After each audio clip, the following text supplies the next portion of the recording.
आप लोगों का स्वागत है हमारे चैनल कृष्णा क्लास में। तो बिना देर के हुए शुरू करते हैं। कंप्यूटर जी क्वेश्चन लगाइए। आज का जो हमारा टॉपिक है अवनी श्वेतकेत संवादा, अवनी का जो है संवाद। तो बिना देर के हुए हमारे साथ बने रहिए, पूरा वीडियो देखते हैं और धुआं एग्जाम में करने के लिए तैयार हो जाइए। अरुणी श्वेतकेत संवादा। तो देखिए इसका पहला पैराग्राफ क्या है।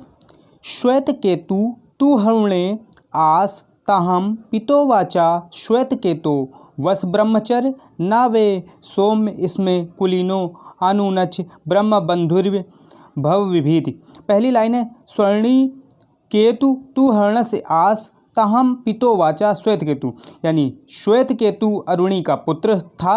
श्वेतकेतु अरुणी का पुत्र था।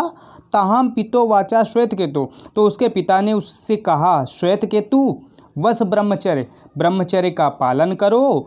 नावे सोमस्य कुलीनो आनूनमाच ब्रह्म बंधुर्व भाव विभिद, हमारे कुल में कोई भी ऐसा पुरुष नहीं हुआ है जो वेद को पढ़कर ब्रह्मबंधु सा ना बन जाए, यानी ब्रह्मबंधु सा ना हो। यानी कहने का मीन्स ये हो। ये पूरा आपको उत्तर देखिए कैसे लिखना है। श्वेतकेतु अरुणी का पुत्र था। उसके पिता ने उससे कहा श्वेतकेतु ब्रह्मचर्य का वास करो, क्योंकि हमारे कुल में कोई भी ऐसा पुरुष नहीं होता जो वेद को पढ़कर ब्रह्मबंधु सा ना बन जाए। तो देखिए दूसरा पैराग्राफ क्या है। शाह 12 वर्ष उपेत चतुर्विंशति वर्षः सर्वान् वेदाति महामना अनुचानमाची स्तब्धताया। कहते हैं वह 12 वर्ष यानी वह 12 वर्ष की आयु में उपेत यानी उपनयन संस्कार होता है। चतुर्वर्षति वर्षा जो गया था 12 वर्ष की अवस्था में गया था और 24 वर्ष की अवस्था में वापस आया।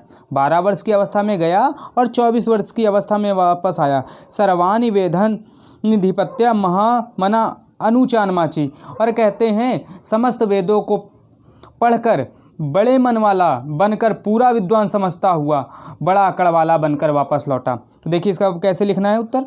तो इसको लिखने के लिए क्या कहेंगे। वह 12 वर्ष की आयु में जाकर 24 वर्ष की आयु में वापस आकर समस्त वेदों को पढ़कर अपने मन को बड़ा मानने वाला विद्वान समझता हुआ अकड़ वाला बनकर वापस लौटता है।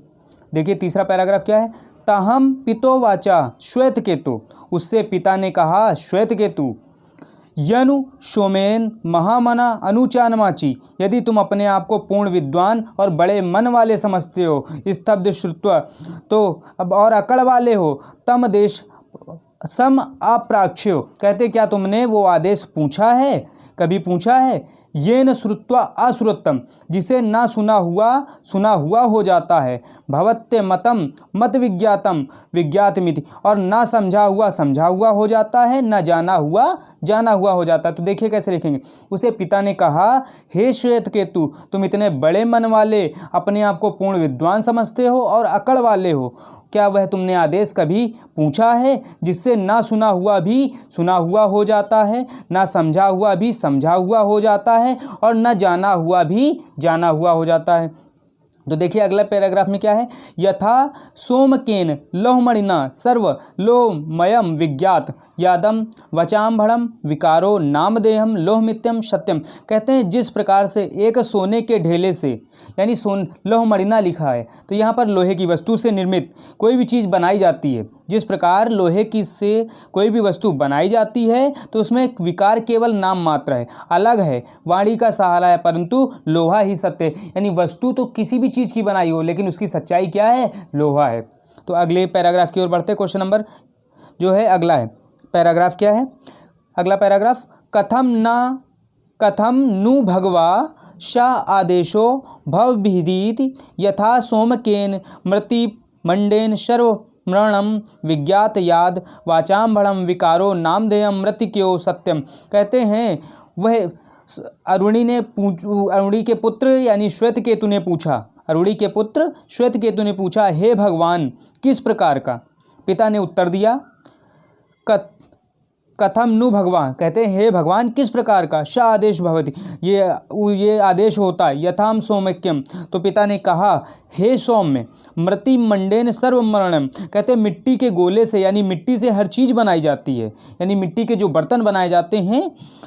तो क्या लिखा है विज्ञात शाद, उसके बाद वाचाम भड़म विकारो, यहाँ पर कहते हैं क्योंकि विकार केवल नाम मात्र का है। तो मिट्टी है, मिट्टी से बने बर्तन है, वो मिट्टी ही सत्य है बर्तन में, यानी मिट्टी से ही जानी जाती है। अगला पैराग्राफ क्या है, यथाम सोमक्यम नख कृतिनेन सर्वकृष्णात् विज्ञात सदाजंभरम विकारो नामधेयम कृष्णाम मित्यो सत्यम एव सौम्यम स आदेशो भविभीत। तो इसका यथाम सोमक्यम, हे सौम्य, नख कृतिनेन, नख यानी नाखून काटने वाले यानी कांसे की, कर्णश्यम विज्ञात कांसे की, सदाम भ्रमणम कहते हैं वस्तु जानी जाती, कांसे की बनाई जाती, विकारो नामधेयम यहाँ नाम मात्र का विकार है, क्या है, कृष्ण मित्यम सत्यम, और लेकिन इसमें कांसा सत्य है। हे, उसके बाद एव सौम्यम आदेशो भवत, हे सौम्य यही आदेश होता। तो लिखना कैसे, हे सौम्य, एक नाखून काटने वाले यानी जो यंत्र है वह ब्रॉन्ज का, यानी ब्रॉन्ज नहीं लिखना है आप लोगों को, हिंदी में लिखना है, यानी कांसे की बनी होती है, उसमें विकार केवल नाम मात्र का है, लेकिन वस्तु सिर्फ उसका नेल कटर जो नाम होता है वो सिर्फ विकार है, लेकिन वह सच्चाई क्या है, वो वस्तु कांसे की बनी है। तो देखिए सबसे लास्ट पैराग्राफ क्या है, नावे नूनम भगत वंत स्मदेयो दीवर्यस्य यदते विदुषेन कथम ने नव छिन्नन्ति भगवश्यम तब ब्रिवेत सता सौम्यम होवाचा। कहते हैं निश्चय ही, नैव नूनम भगवत, निश्चय ही भगवान इसे नहीं जानते होंगे, क्योंकि यदि वह जानते होते तो मुझे कैसे न बतलाते, इसलिए आप ही मुझे बतलाएं। तो उसने पिता से कहा, तो ऐसा ही हो सौम्य। तो देखिए इसको लिखना कैसे है, तो अरुणी के पुत्र यानी श्वेतकेतु ने, अरुणी के पुत्र श्वेतकेतु ने अपने पिता से कहा, हे पिताजी, मेरे गुरुजी ये जरूर नहीं जानते होंगे, नहीं तो वो मुझे इस बात को जरूर बतलाते, इसलिए आप ही मुझे इस बात को बतलाएं। इस प्रकार से ये चैप्टर कंप्लीट हो गया।